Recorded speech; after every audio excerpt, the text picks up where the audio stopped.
Alright, shower talk. Fuck it, why not? I'm having like not weird, but thoughts come to me while I'm in the shower.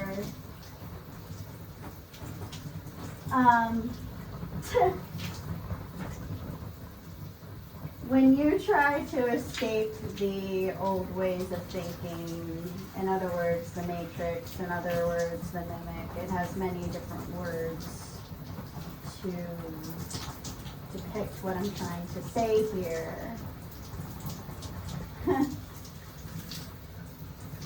But when you finally awaken from the toxic ways of thinking and the definition of insanity, which is doing the same thing over and over, expecting different results, when you awaken from that, people are going to think you're fucking crazy.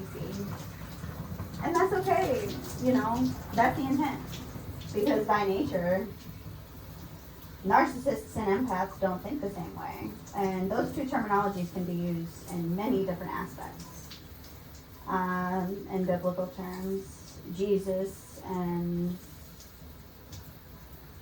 Christianity labels Jesus as an empath, whereas the narcissist is essentially the devil. And put it in simpler, universal terms, narcissist is the negative entity, the negative thought processes, the mimic, the illusion, the lie, the charm, that the empath usually feels truth and sticks up for it. But anybody who's following the narc or that dynamic or that thought process or is not awakened to the illusion will automatically side with the narc and only see from that perspective. And chances are those are people who have already created their illusion or viewpoints of view based on false trajectories. Now, on the other hand, an unawakened empath tends to carry the weight of those thoughts and those feelings when it's not even theirs to hold. And they project themselves as that hologram because they don't believe that they're worthy of anything better or even elevating or even seeing the truth for who they are in the fucking first place, because they were shrunk down and belittled and bullied by the narcissists, the karmics. There's another word. By these lower vibrational people that were entering your life as a sole purpose to diminish you and to dim your life and to stop you from creating, to stop you from loving. And what exactly does the Bible depict the devil as? Everything I just said.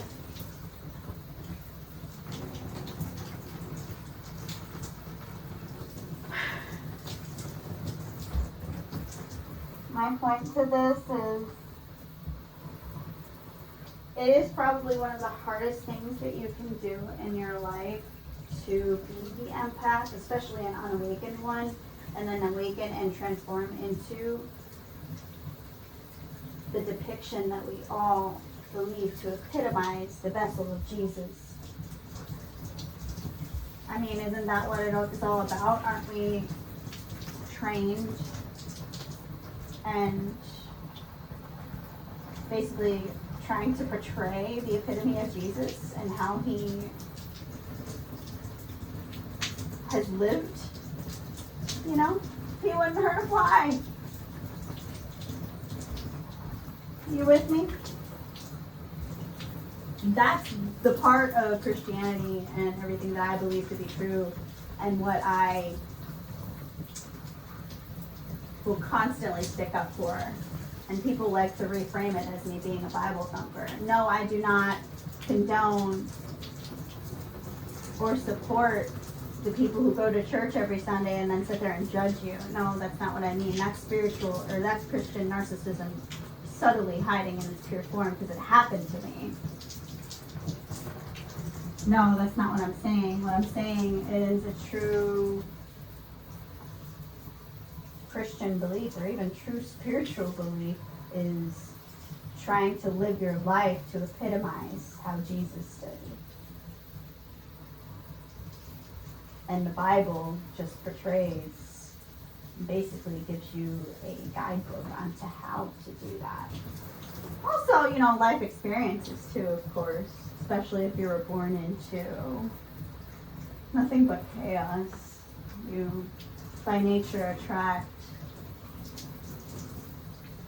that type of chaos in your life because it's familiar. And not everybody has the capacities or space or even emotional intelligence to break that cycle. Because in order to break the pattern and cycle of jumping from person to person sexually, and to break that lust, is to look in the fucking mirror, sit still with yourself, and understand why you're even falling into that trap or codependency in the first place. And I'm going to let that one sit for a second.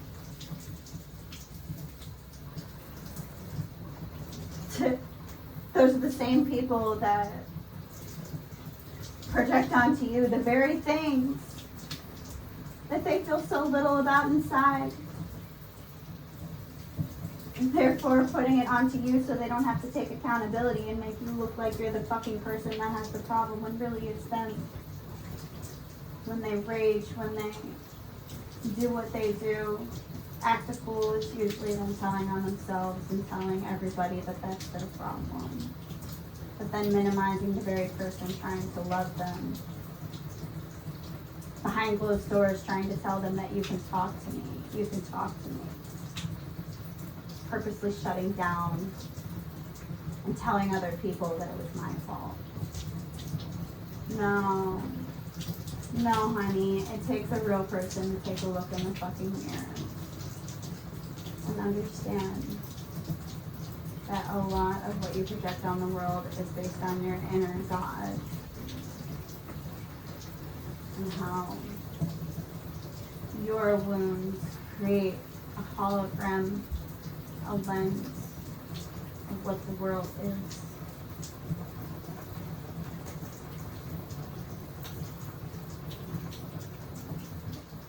I'm a woman who's gone through severe trauma, right? But I've never let it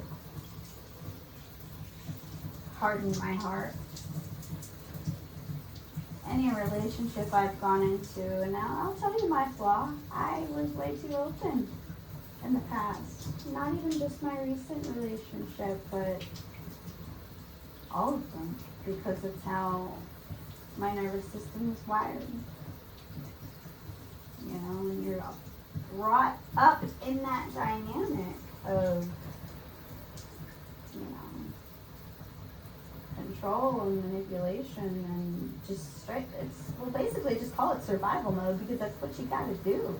What do people do when you gotta survive? You fucking resort to things that you normally wouldn't want to do. What my point being is, anytime I've entered a relationship, I lay it all out. Too much, apparently, and that's what's gotten my quote-unquote people labeling me as too much. That's what's got me in trouble. I have openly trusted people way too fast when they knew the type of person and the love capacity that I hold, and they weaponized it against me.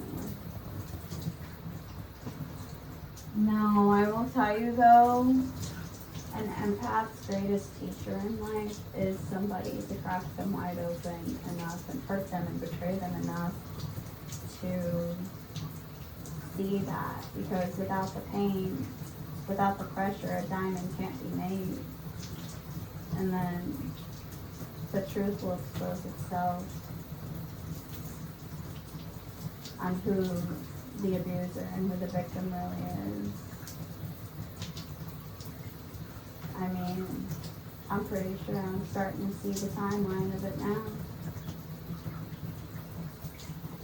This is the thing about a narc.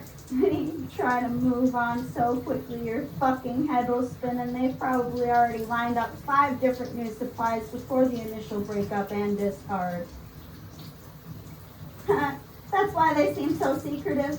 That's why they're always on their dang phones.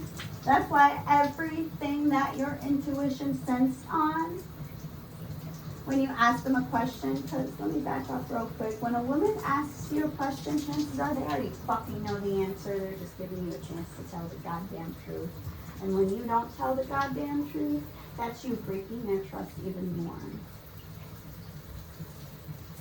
And guess what? The more you lie, the more their fucking hypervigilance picks up, and the more that they're able to detect your fucking bullshit and detect each lie. And the more you lie, it's the more that you subconsciously fucking harm this person. And the more that you harm a person, it's called reactive abuse. The more that you poke the bear, the more that the person's gonna react. And that shit's targeted. That shit's intentional.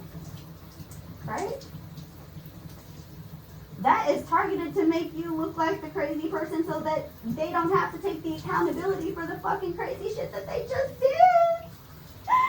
And then they move on to the next one, to the next one. The cycle continues because there's zero accountability held, but one day, my dear, you are going to run into the wrong person, and that wrong person is going to expose every single fucking thing that you did, friend. But they'll do it in a way that you wouldn't expect. The same way that the person that got fucking hurt didn't expect to be thrown out in the dust and discarded the way that I was. It's universal law, baby. You know, when you burn too much, you kind of tend to want to go on the psychology side and study why. Why is this happening? What is this trying to teach me? I mean, I now see why I had such a high love for psychology when I did take it in college, but never got to finish due to the circumstances. But look where I'm at now. I feel like I'm finishing my course.